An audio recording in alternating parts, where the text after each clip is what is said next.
Good evening. Thank you for joining us. This is Nationwide on the network service of the NTA. I'm Ruth, Aguele. Let's begin on a cheering note. Enrollment and registration exercise resumes across all the National Identity Management Commission Center. ICT correspondent Joseph Johnson, who was at the epicenter, has a situation report for us. The strike or sitting strike, if you may, that was embarked upon by the staff union of the National Identity Management Commission, NIMC, under the aegis of the Association of Senior Civil Servants of Nigeria just a few days ago, was called off on Friday. And the press release by the commission indicated that normal enrollment exercise resumes today across all NIMC's centers in the country. Well, unlike the empty chairs and, of course, the dead silence that characterized this place during the no-work period, you can see that activities have picked up on a high. And, of course, expectedly, you would have been seeing another round of rush hour, long queues and flaring tempers. But I must say that it is relatively different this time in terms of organization. Today is quite different. They are working very well today than other days I have been coming. But what I want government to do for us is they should extend this for us. Many are asking if the issues that led to the strike action have been resolved. Well, I spoke with the chairman of the union, Mr. Lucky Azekokai. He did say that in the interim they will have to get back to work. That's today, of course, while still engaging with the management to iron out all the grey areas. And now let's bring him in to update us in the matter. Mr. Lucky, it's good to see you again. Yeah, good morning. All right, so apparently work has resumed. What's next for you and your colleagues? Yes, negotiation starts today. We'll be meeting with this on Saturday. We'll be meeting with the ministers tomorrow. We've not resolved because I keep hearing from other quarters that the issue has been resolved. Nothing has been resolved yet. At the moment, we are still dialoguing. At the end of the 21 days, if nothing concrete comes out, we'll go back to the gate again. Thank you very much. Thank you very much. Of course, you've heard that the issues are still pending while the union, crosses their finger to see what the federal government will do with all the demands, concerns, still growing concerns on the non-compliance of COVID-19 safety protocols, especially with social distancing and, of course, compulsory wearing of face mask, which is still very palpable, here. Well, the union has succumbed to the greater good of getting the job done, given the very important nature, the national interest nature of the exercise. But, and that's a big but, the question remains, at what cost? Joseph Johnson, NTA News. Thanks, Joseph, for that update, and we'll definitely keep you updated. But let's go to the judiciary scene. A magistrate court sitting in Abuja has granted bail to the convener of Revolution Now protest, Omoyele Sowore, in the sum of 20 million naira with two sureties in like sum. The court has also ordered Sowore to remain in Abuja and physically report to the court registrar every Monday and Friday pending the determination of the case against him. The four other defendants in the case were also admitted to 1 million naira bail each and one surety, while the matter has been adjourned to February 5th for trial. The 5 defendants are standing trial for alleged conspiracy, unlawful assembly and incitement of the public. The United Nations has appealed for a new multilateralism to address global challenges. Secretary General of the organization, Antonio Guterres, made the plea during a virtual speech for the commemoration of the 75th anniversary of the first meeting of the UN General Assembly. Aguele Brooksland Sunday reports that the virtual event organized by the British government also focused on the need to reduce inequality and injustice. Since the beginning of the United Nations in 1945, on the ashes of World War II, observers say the world has enjoyed the longest period in recorded history without a military confrontation between major powers, which in itself is a great achievement the United Nations and its member states can be rightly proud of. States have gathered for 75 years. The UN scribe listed from human rights and environmental protection to arms control and war crime as some of the challenges facing the world. Today, I see a growing momentum for change from grassroots activists, young people and civil society, and from businesses, cities, regions and governments in the United Nations General Assembly. In our interconnected world, we need a networked multilateralism, so that global and regional organizations communicate and work together towards common goals. Guterres said many daily work of the Assembly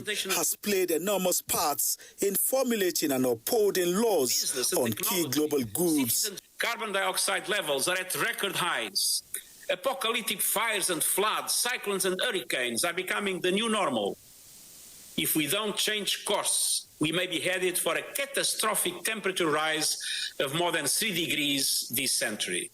The first meeting of the UN General Assembly was convened on January 10, 1946 in London.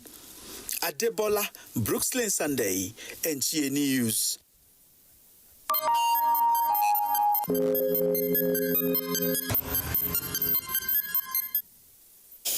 All right, let's bring you COVID-19 updates. 1,024 new COVID-19 infections have been recorded in Nigeria in the last 24 hours, just as the nation crosses the 100,000 mark of total confirmed cases 11 months into the pandemic. The Nigeria Center for Disease Control says the new infections were reported in 16 states and the FCT, with Lagos reporting 653 cases, Plateau 63, Benue 48, Zamfara 45, FCT 42, Rivers 27, Ondo 26, and Adamawa 26. Kaduna recorded 22 new infections, Edo 18, Ogun 16, Imo 12, Kano 9, Yobe 6, Ekiti 5, Jigawa 4, and Osun 2 new cases. Nigeria has so far tested 1,025,560 samples, and active cases nationwide have increased to 18,699. Total discharge cases are 80,030, while the death toll is now 1,358. Well, the federal government has assured Nigerians that COVID-19 vaccines that will be brought into the country are safe and effective and will be administered to Nigerians free.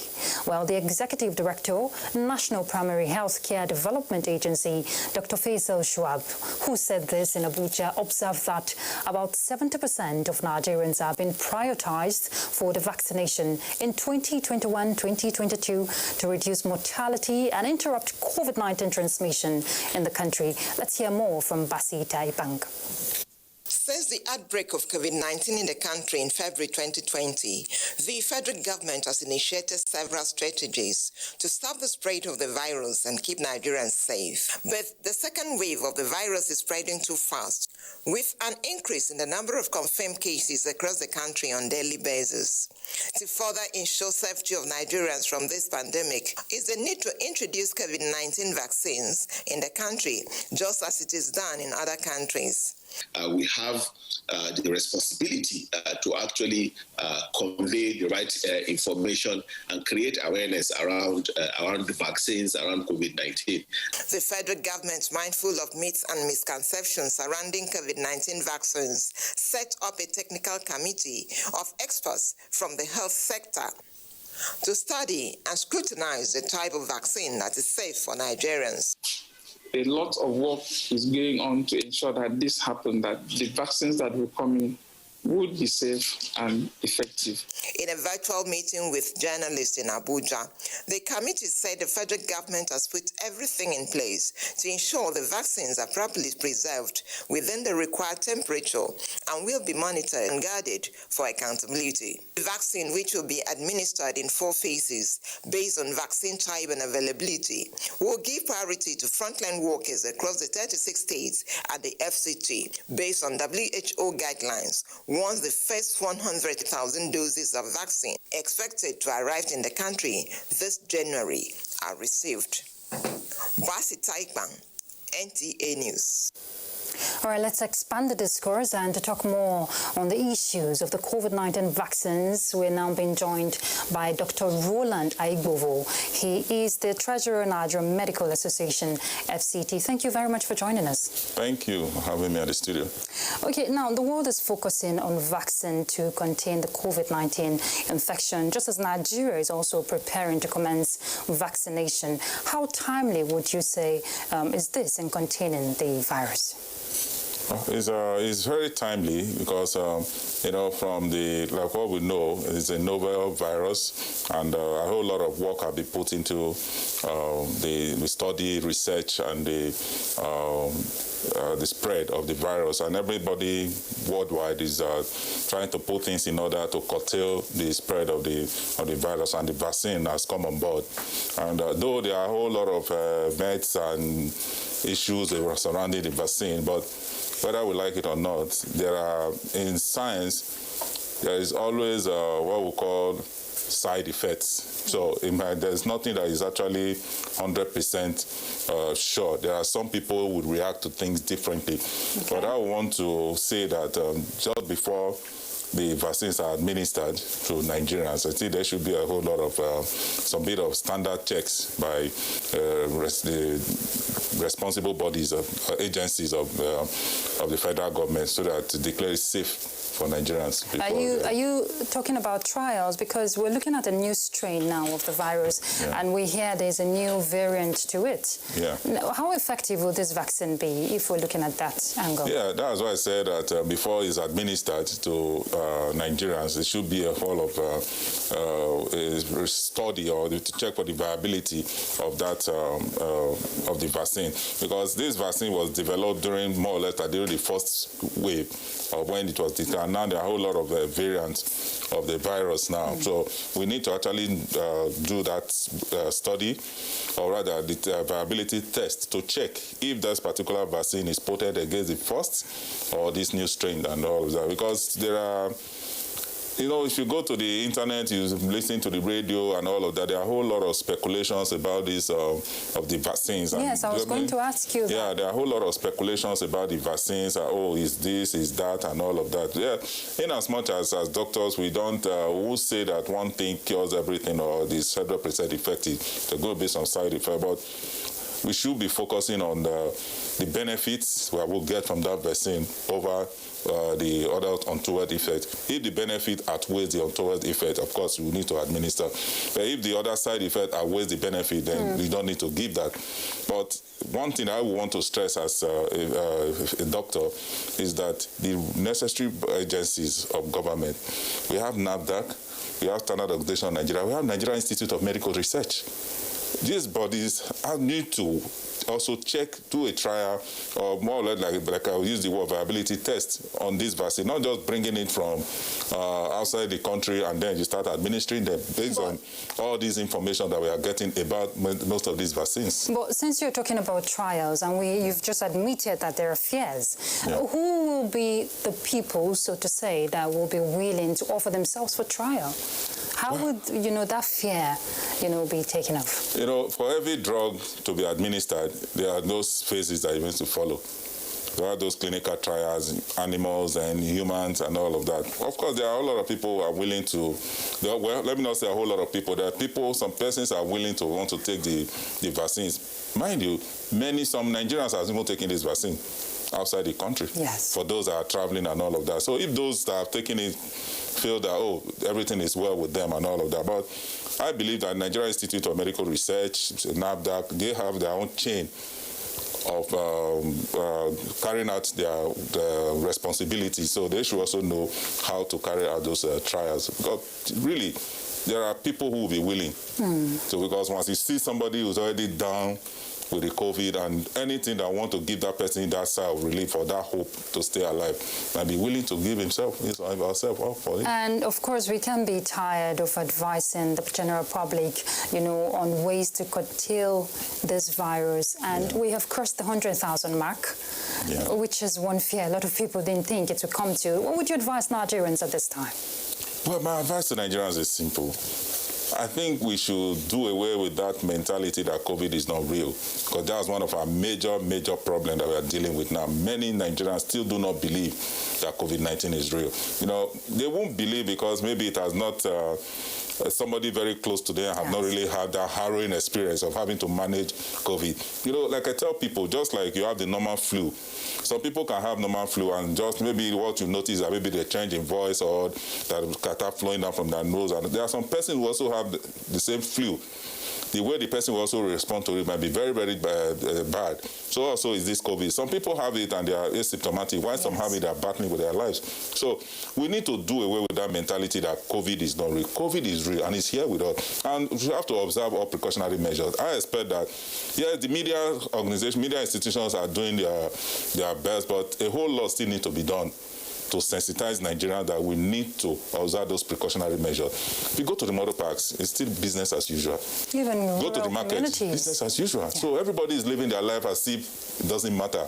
Or rather, maybe they feel that, from what we know, there is COVID, there is nothing like herd immunity. Herd immunity means once you've experienced a particular disease, you have your body trying to gather enough antibodies to ward off those diseases. We don't have any studies to show that COVID-19, once you've had it, you cannot have a repeat infection. We've had so many cases, some statistics on research, that people who have had it before were reinfected. Yes. So which means there's nothing like herd immunity. So even with someone that have gotten COVID before, you need to also take extra caution. If not, you will be reinfected. Thank you very much, Dr. Roland Aigbovo. You've just said it all. He's the treasurer of Nigeria Medical Association, FCT. All right, COVID is real. You heard it. But let's go on a break. We're back.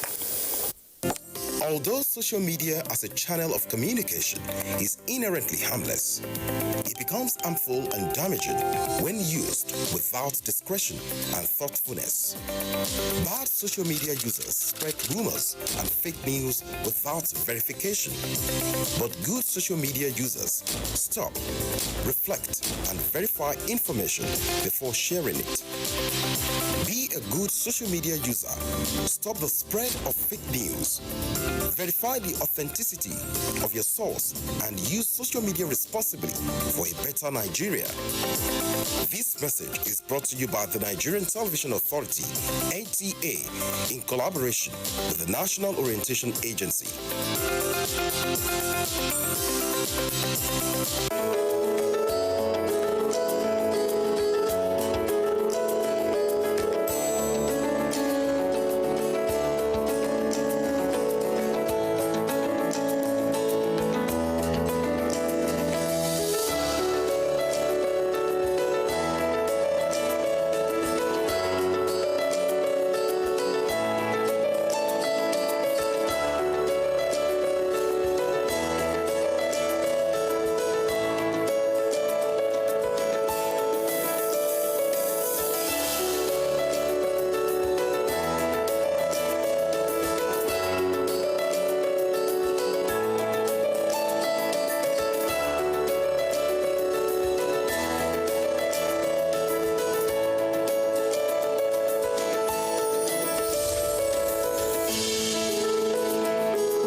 Do you know that 35% of every girl child and women are raped on a daily basis? Some are killed in the process, some take their lives in shame, others remain emotionally dead for life. It is sad. This culture is not ours, definitely not African. How did we allow bad culture to infiltrate and take over? Even if you lack fear for the law, what of fear of God? And you, why do you cover up rape acts when it happens? Remember, a problem shared is a problem half solved. Never cover any rape act because a rapist is a murderer. It could be you or your loved ones next. Women must be treated like the prize giant they are. Say no to rape.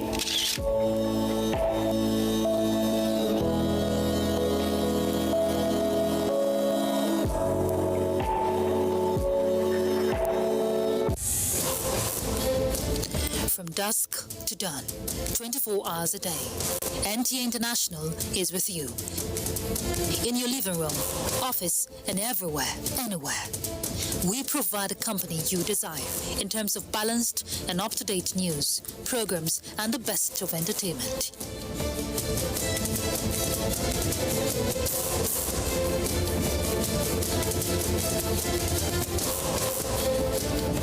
Tune in to DSTV channel 251, GoTV channel 91, Freeview channel 264, or live streaming via www.visiontv.co.uk. Application for iOS or Android.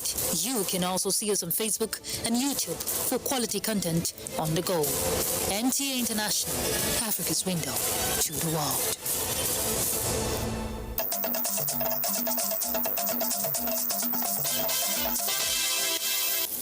Good to have you there. And our first stop will be in Lagos now, where Michael is already standing by to bring us more reports. Michael. Thank you, Ruth.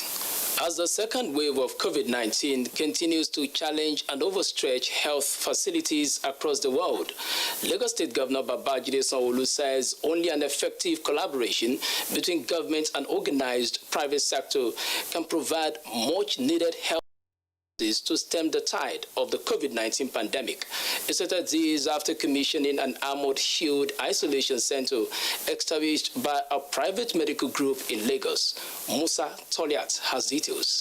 With Nigeria's confirmed COVID-19 cases and the growing need for the establishment of more health facilities to cope with the new variant of COVID-19 pandemic, the commissioning of the Armored Shield Isolation Center has been described as a vital step towards checking potential local transmission of the pandemic. When the public issues arose and the private sector raises up to such occasion, the least we can do is to encourage them. This is not a facility that just happened overnight. It's a level of preparedness. And so for us, even as a government, we have continued to heighten and raise our level of preparedness. Dr. Yomi Onobowale, whose private hospital group championed the establishment of the isolation center, urged private healthcare service groups to partner the state government with a view to tackling the spread of the novel coronavirus in Lagos State. We have certainly felt the impact of the second wave of COVID-19, and it has become clear that we needed to respond in some way to supplement the current capacity in Lagos State. We have a whole consortium of private laboratories that are contributing to taking the pressure off the government in terms of testing a whole group of people that wish to be tested for different reasons. The Armored Shield Medical Complex is established with in-house facilities for PCR testing, ambulance response, CT scan isolation care, and hospital care with level 3 ICU capacity for COVID-19 treatment. In Lagos, Musa Toliat, NTA News. The contribution of the maritime subsector to a challenging year was majorly in the area of constant shipment of food and drugs at a period COVID-19 threatened the existence of man. The positivity from this daunting challenge is that the industry is involving strategies for digitization of post operation in 2021 and beyond. Correspondent has a review and prospects of the maritime sector. The Nigerian Maritime Administration and Safety Agency, NIMASA, projected a 10% growth rate for the industry between 2019 and 2020, with vessel fleet expected to grow by 8.75%. No soothsayer or forecast gave a second thought that an unseen enemy in form of coronavirus will stretch global economy to its begging knees. With hope of survival glaringly looking slim, the federal government exempted port operations from the lockdown in order to ensure constant supply of food, while waivers were activated on demurrage and storage fees for an initial 21 days. Because we know how important it is for the economy to continue to move forward. The implication, therefore, is that while cargoes were coming into the country, few were leaving, thereby leading to congestion and 80% yard occupancy. Technology is the solution, okay? The port operations, like any other sector, must be moved by technology. We don't want people coming here. We want goods to be moved out, without anybody physically coming here. Regardless of these challenges, the foundation for ease of doing business at the ports was built in 2020 with the projection that investors might save up to 30% operational costs. We have several initiatives, and those initiatives need to be shared amongst ourselves for us to have improved operational opportunities within the maritime industries. There is also a concerted effort at increasing indigenous shipping, flying the Nigerian flag through the cabotage financing scheme. Even when international ships are under the Nigerian ship registry, they will give preference to Nigerian seafarers. So there's a direct relationship between the size of our tonnage and the opportunities for seafarers. The maritime sector has demonstrated the resilience to survive regardless of challenges. And once the Deep Blue project is fully operational, the criminality threatening investments in the Gulf of Guinea will be a thing of the past. Still staying with sectoral prospects, analysts are confident that the first quarter of year 2020, as the first quarter of the year 2020 kicks off, the Nigerian stock market will sustain its leading title as the best performing stock market in 2020. Amaka O sought the views of experts and now reports. Despite the economic shocks experienced due to COVID-19 pandemic, plunge in global oil prices, and economic recession experienced in the previous year, the Nigerian stock market came out strong, emerging number one among over 93 equities markets across the globe, as released by Bloomberg. Reports also say investors were said to have gained over 7 trillion naira by the end of 2020. A lot of the OMO investments and even a lot of the Treasury bills investments that occurred in 2019 were maturing in 2020. And as we were maturing in 2020, you had an influx of naira into the economy, and that basically started bringing down interest rates. Our stock market at that point had stocks that potentially could give you dividend yields of 14-15%. Experts also bear their minds on expectations for 2021. Operators are going to be playing by the rules, ensure that the efficiency, transparency, and fairness of the market is maintained. We are going to see more of IPOs coming to the market. We expect nothing less than a good dividend payout for this first quarter. And with that, we know that investors, savvy investors, risk takers will want to come and queue in for this dividend, because that is what can actually give them a better return ahead of fixed income instrument. According to the Nigerian Stock Exchange website, there are over 161 listed companies on the exchange, with increase in local investor participation, which contributed to its successes. Experts urge more companies to get listed on the Nigerian Stock Exchange. In Lagos, Amaka O, NTA News. We are not yet done on Nationwide, and Ruth is in Abuja for more stories. Thanks, Michael. Sokoto State Governor Aminu Tambuwal has commended the Rivers State government for providing an enabling environment for marine transportation in order to boost the economy of the coastal communities. Governor Tambuwal spoke at the inauguration of the Bonny-Bile Nembe Jetty in Port Harcourt. Ogedi Nyekwere reports.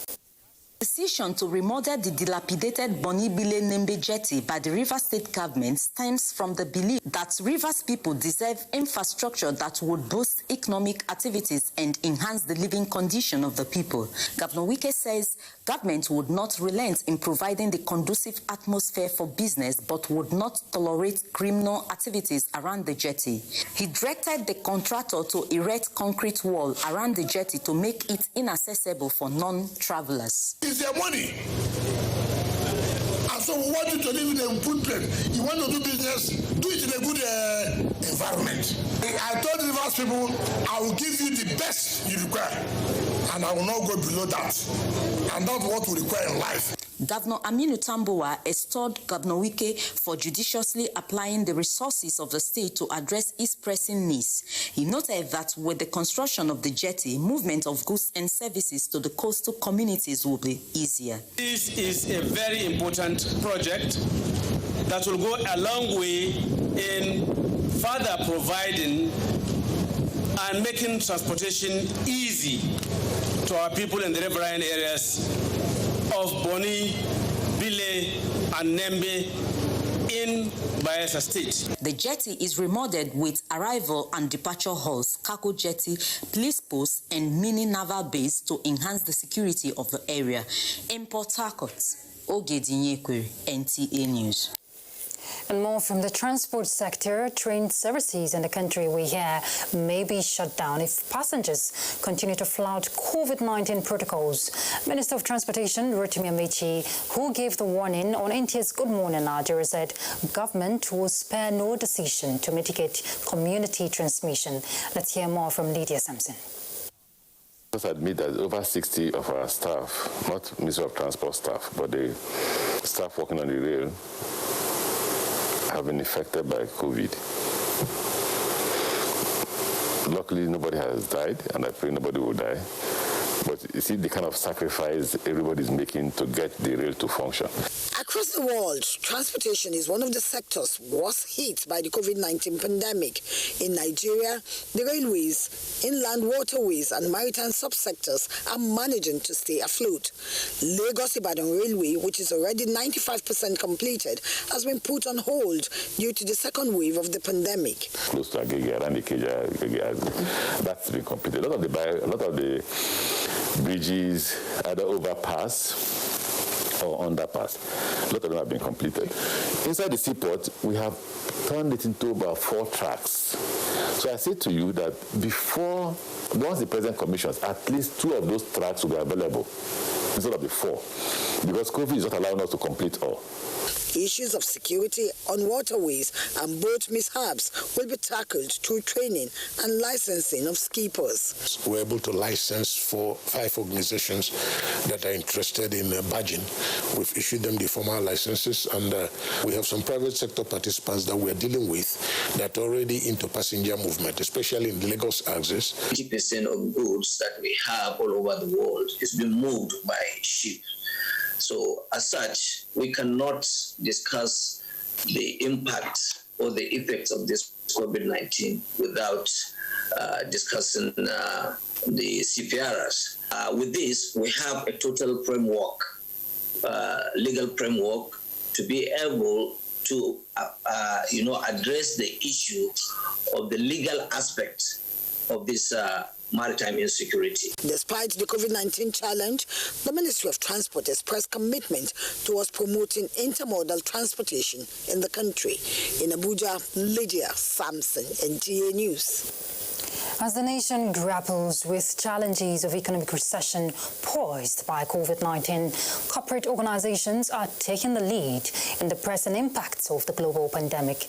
Abdurrahman Usman Jibrila reports that the latest intervention is coming from the National Information Technology Development Agency, that is NIDA, to assist Jigawa youth in surviving the critical period. And the mission here is to develop various empowerment programs to engage youth to be self-reliant and contribute to the nation's growth and development profile. The approach is to deploy ICT knowledge in developing the skills of youth to leverage on the opportunities inherent in the communications and digital economy, which Nigeria is fast taking the lead. The enrollment for the national identification number is now a reality. Therefore, the digitalized economy remains the best option, capable of placing the youth in an advantageous position to benefit from multiple global opportunities. He said the global economic recession has compelled nations to think out of the box in building a strong and sustainable economy that is employable and dependable for surviving the trying times. In Abuja, Abraham Usman Jibrila, NTA News. The National Population Commission has been charged to ensure proper execution of Phase 2 enumeration area demarcation for credible census. Speaking at the NPC Phase 2 enumeration area demarcation camp in Abak local government area, Akwa Ibom State, Deputy Governor Moses Ekpo maintains that only credible census can guarantee effective national planning in the country. Charity James report. In view of the importance of enumeration area demarcation to a successful national census, proper and effective enumeration area demarcation becomes imperative. Hence, the ongoing NPC Phase 11 enumeration area demarcation exercise in some areas in the state. The State Deputy Governor Moses Ekpo described census figure as key to national planning and development. The Deputy Governor advised NPC officials to guard against issues that will attract foreigners to estimate the population of Nigeria, as successful enumeration area demarcation depends on their commitment to the exercise. The success, the credibility of any census for any country largely depends on the pains to be taken to ensure that the EAD is absolutely correct and right. The Phase 11 enumeration area demarcation exercise is taking place at Abak, Etimekpo, and Ika local government areas of the state. In Uyo, Charity James. Charity James there reporting, and let's find out what's the latest in Sokoto. Sadia will guide us. Sadia. To have you join us. Governor Amin Waziri Tambol has flagged off the World Bank-assisted Mabera drainage project designed to address annual flooding. Sheikh Muhammad Dati reports that at the ceremony, people of Sokoto State were assured of more dividends of democracy. This is Mabera area which had suffered flooding for decades due to lack of drainages. However, that problem is about becoming a thing of the past as Sokoto State Government and World Bank jointly construct about 18.5 kilometer drainages in the area. Here, Governor Amin Waziri Tambol is formally flagging up the construction of the stormwater waste drainages in Mabera to address perennial flooding. Governor Amin Waziri Tambol expressed his administration's commitment to the execution of projects that have direct bearing on the electorate. The high-risk location of Sokoto State does make it imperative for us to engage in activities and programs that will immensely support our environment and protect our environment. These include the setting and construction of additional drainages, tree plantations, sand dune fixation and reclamation of degraded lands, to mention but a few. Also to be executed under the new MAP project are rehabilitation of Blugu Dam, construction of earth dams at Rapinduma, as well as erosion control works at Erbulut village in Sabamrini local government area, among others. Today, it's not all about Mabera. It is about protecting our environment for future. Today is about protecting lives and properties.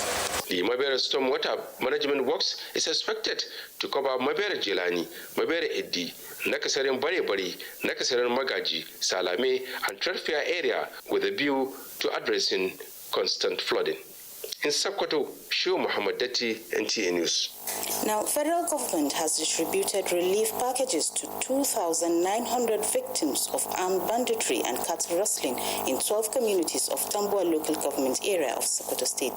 The items were distributed by the National Emergency Management Agency. Shehu Muhammad Datti again has more.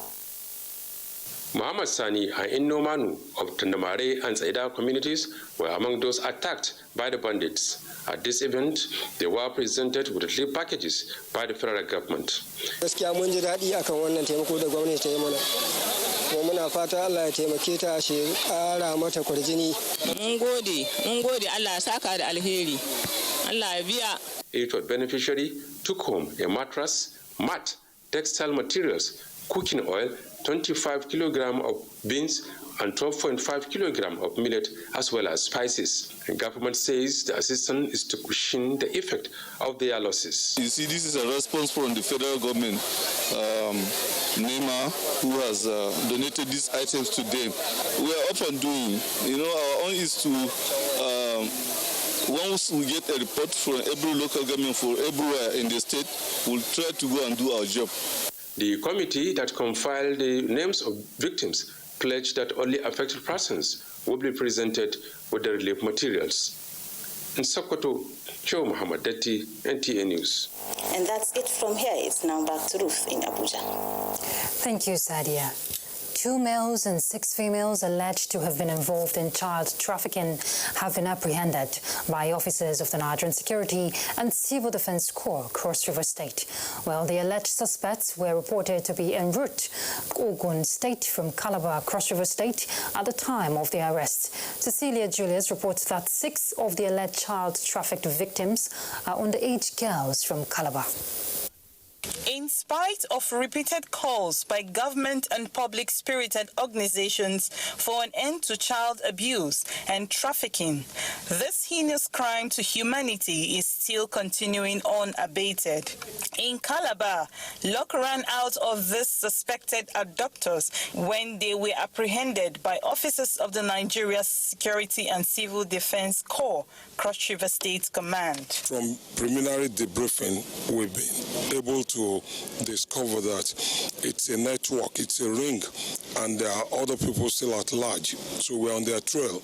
Some of the suspected victims claim to have been on their way to Lagos to join their mother, while one of the males, who identified himself as a photographer, was helping the girls to get to a location where the driver will take them to Lagos State. They met me in my house, my father's house, at Milan. As I was coming down to the junction, Kwafo Junction, I saw my neighbors here, my neighbors' children standing beside me. So suddenly I saw a cab, a taxi, dropping by. He carried 5 of them.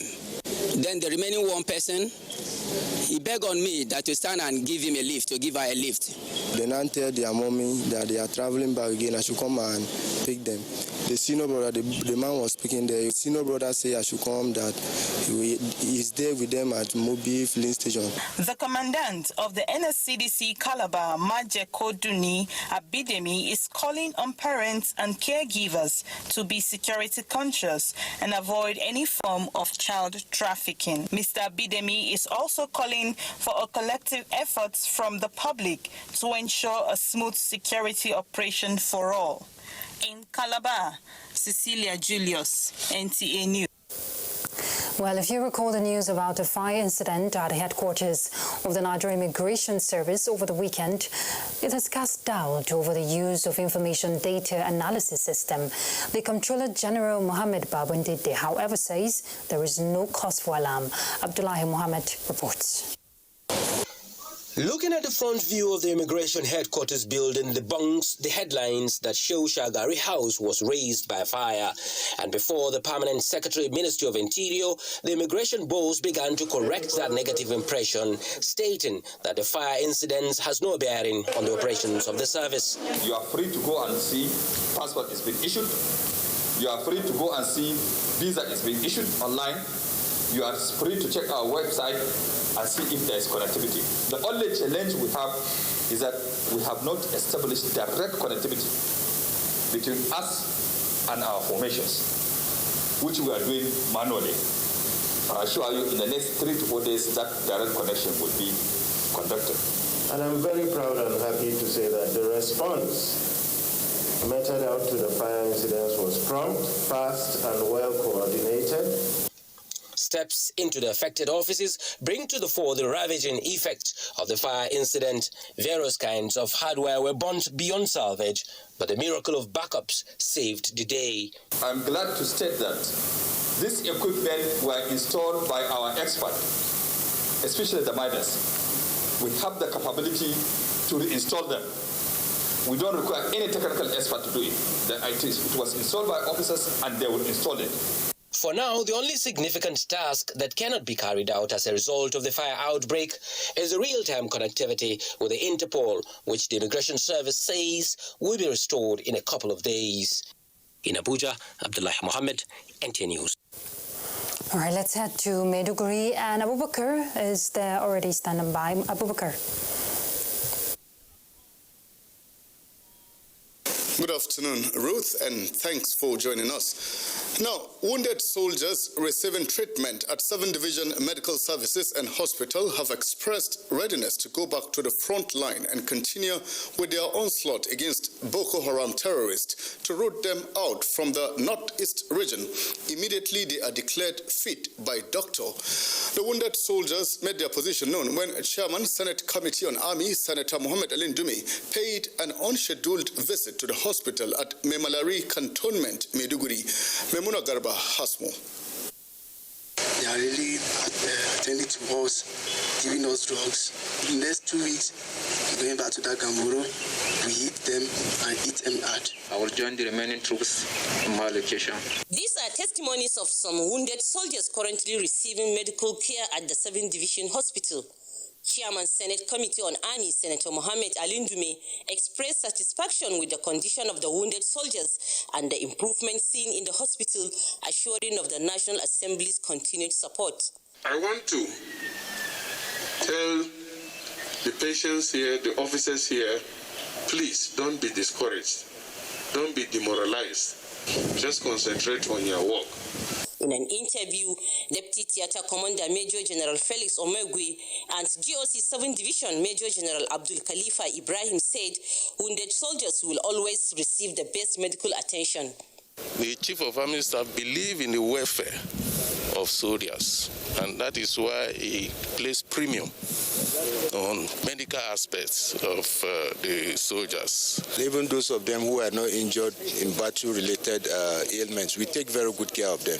The Army generals also reiterated military's continued zeal to ending the insurgency. In Maiduguri, Maimuna Garba, NTA News. In its continued effort towards ensuring healthy living conditions among the citizenry, the Nigerian Naval Base, Lake Chad, has offered free medical services and distributed food items to residents of Shagari Low Cost A and B in Maiduguri, the Borno State capital. Yagum Subukar completes the story.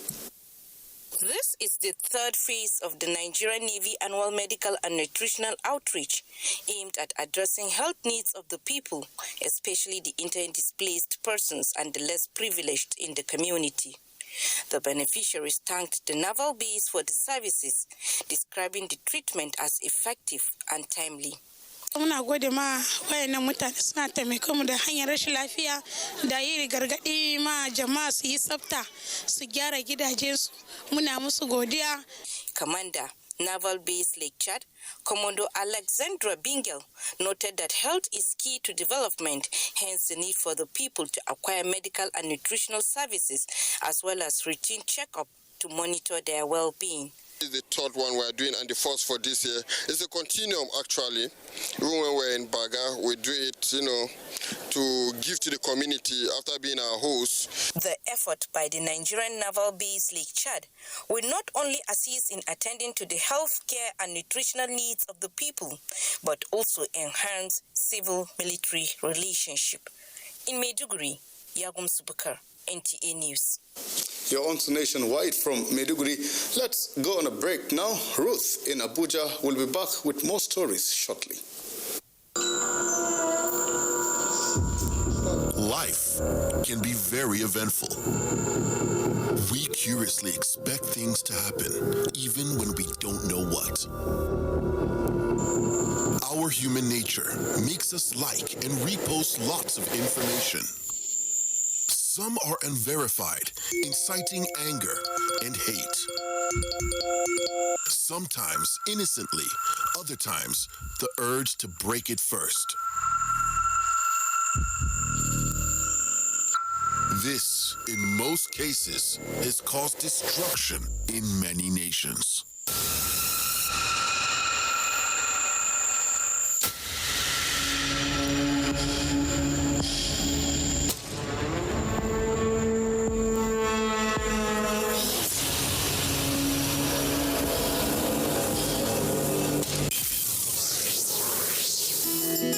Edition of TV Guide is out with special focus on the game changer, His Excellency Governor Abdullahi Sule of Nasarawa State. Broadcasting in a digital economy, Maxwell Logo gives an insight. This edition also features Nancy Naji of AIT, a name synonymous with business. Meet the NCDC boss, Dr. Chikwe Ihekweazu. TV Guide, your indispensable companion, also x-rays the relevance of social media in the modern society. Meet some TV professionals who have impacted their spaces and other inspiring stories in sports, entertainment, and lots more.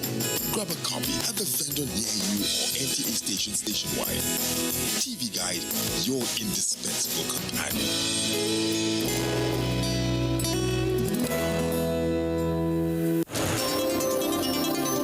NTA News 24, a 24-hour news station, brings to you news and happenings 7 days a week. News at 10 a.m., news update at 11 and 1 p.m. News desk at 3 p.m. and 6 p.m. and late evening news at 11 p.m. Follow us on any of our platforms and keep abreast of events and current affairs within and outside our shores. We are on DSTV channel 419, GoTV channel 46, StarTimes channel 101, and Free TV channel 703. Join us.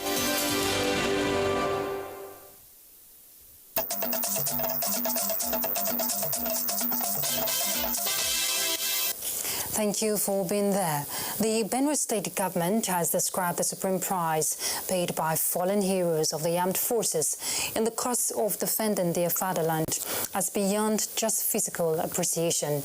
Deputy Governor of Benue State, Benson Abono, stated this during an interdenominational service the state government held in conjunction with the Christian Association of Nigeria, CAN, in Makurdi to honor the fallen heroes. Charles Abba reports. Every year, members of the armed forces comprising the Nigerian Army, the Nigerian Air Force, the Nigerian Navy, and others who made the supreme sacrifice in defense of the territorial integrity of the nation are remembered nationwide. In Benue State, the state government, in conjunction with the Christian Association of Nigeria, held an interdenominational service in honor of these fallen heroes at the Evangelical Church Winning Hall, Ekwa, Barras Road, Makurdi. The deputy governor, who lauded the armed forces for their untiring efforts in maintaining law and order and protection of lives and property, charged them to be wary of coronavirus pandemic.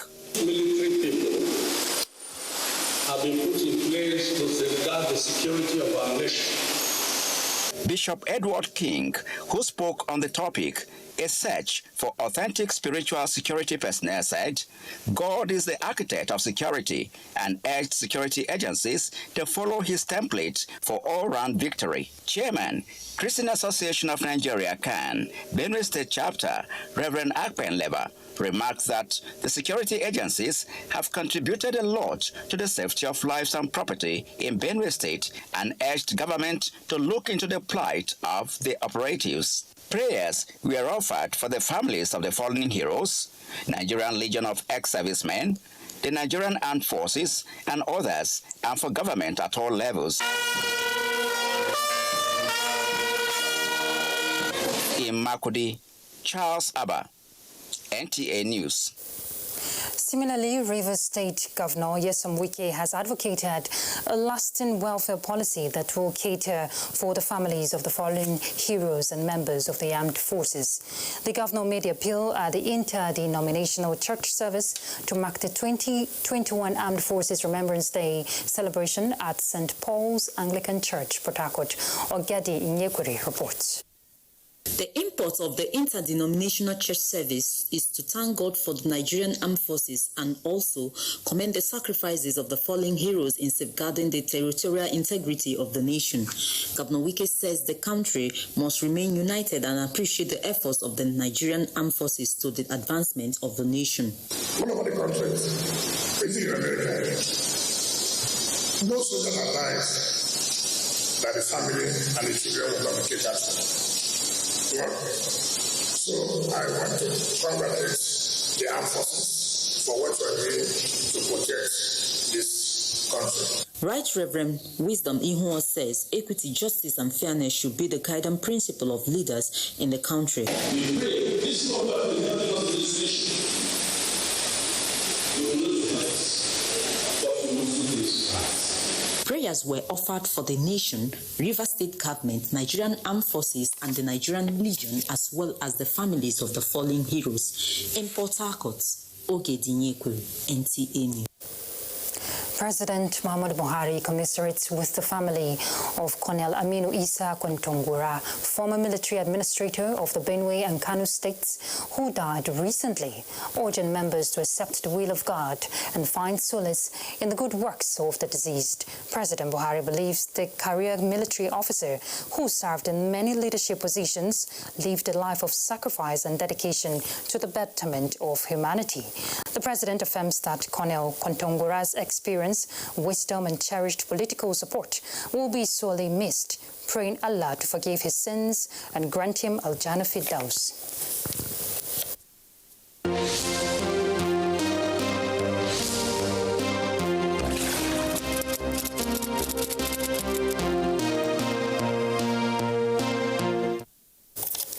When we're done with Nationwide, we do appreciate your company, but let's connect with NTA talking about you by fighting against rape and rapists. I'm Ruth Aguele. Bye.